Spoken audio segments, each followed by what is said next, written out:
خب درود بر همه عزیزان. امروز میخوام نحوه تعویض باتری ساعت رو بهتون یاد بدم. البته من یه آموزش کاملتری رو براتون میذارم برای باز کردن انواع دربای ساعت و انواع موتور. حالا این مدل در یه سری شیار این گوش دور تا دورش داره، به این معنیه که آچاریه، ولی دور تا دور رو نگاه بکنین این گوشا.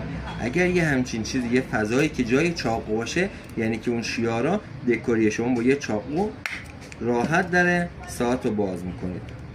زمانی که موتور مشخص شد، باتری رو میبینید. حتما گوشه های باتری یه جایی هست که شما چفت یا حالا اون موچینی که دارید رو بذارید کنارش و باتری رو در بیارید. هیچ وقت هم باتری رو به هیچ اون باتری نو که میخواید تعویضش بکنید، باتری که جدید گرفتید اینجوری نگیرید که دیشارژ میشه.